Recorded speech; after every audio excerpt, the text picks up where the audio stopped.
ప్రభువును రక్షకుడైన యేసుక్రీస్తు నామములో మీ అందరికీ శుభములు తెలియచేస్తూ ఉన్నాను. ప్రియులారా, దేవుని వాక్యమును ధ్యానిందాము. సామెతల గ్రంథం 4వ అధ్యాయము 10వ వచనం. నా కుమారుడా, నీవు ఆలకించి నా మాటలు అంగీకరించిన ఎడల నీవు దీర్ఘాయుష్యమంతుడవగుతావు. జ్ఞానైన సొలొమోను ఉదయకాల సమయంలో దేవుని వాక్యము ద్వారా మనతో మాట్లాడుచు ఉన్నారు.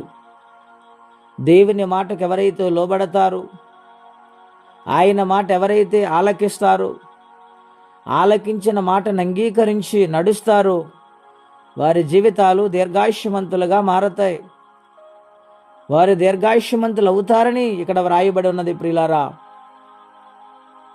ఆలోచన చేయాలని ప్రభు పేరిట మనవి చేస్తూ ఉన్నాను. దేవుని మాటను ఆలకించాలి. ఇశ్రాయేలు సామ్రాజ్యానికి మొట్టమొదటి రాజు అయిన సౌలు దేవుని మాటను ఆలకించలేకపోయాడు. ఆయన మాట వినలేక తన జీవితాన్ని, తన రాజ్యంలో ఎన్నో సమస్యలు కొని తెచ్చాడు. గనుక దేవుని మాట వినేవారిగా మనం లోబడాలి. ప్రియులారా, దేవుని మాట వినుటకు వేగిరపడాలి. వినుట వలన విశ్వాసం కలుగుతుంది. గనుక ఆయన మాట వినేవారిగా ఉండాలని ప్రభు పేరిట మనవి చేస్తూ ఉన్నాను. ఈనాటి దినాలలో ఎవరింటున్నారండి దేవుని మాట?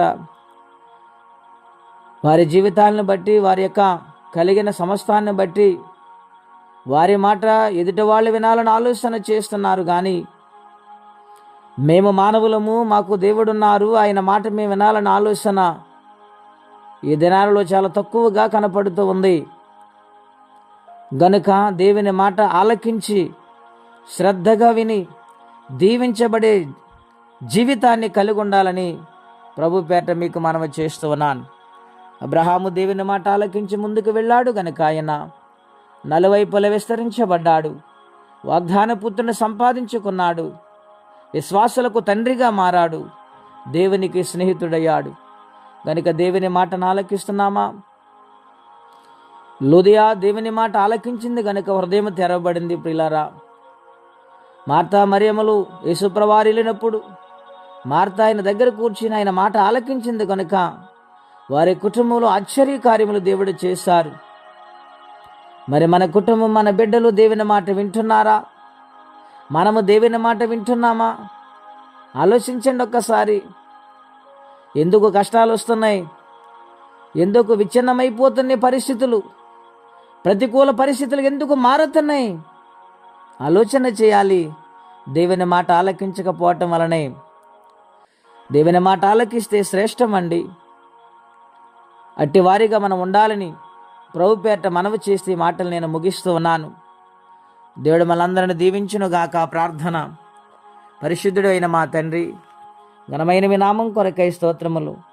నీ మాట ఎవరైతే ఆలకిస్తారో వారి దీర్ఘాయుష్యమంతులుగా మారుస్తానని వాగ్దానము చేశావు నాయన. మాట వినేవారే ఆయుష్తో నింపబడతారు, దీవెనలతో నింపబడతారు, భూమిని స్వతంత్రించుకునే వారిగా మారతారు.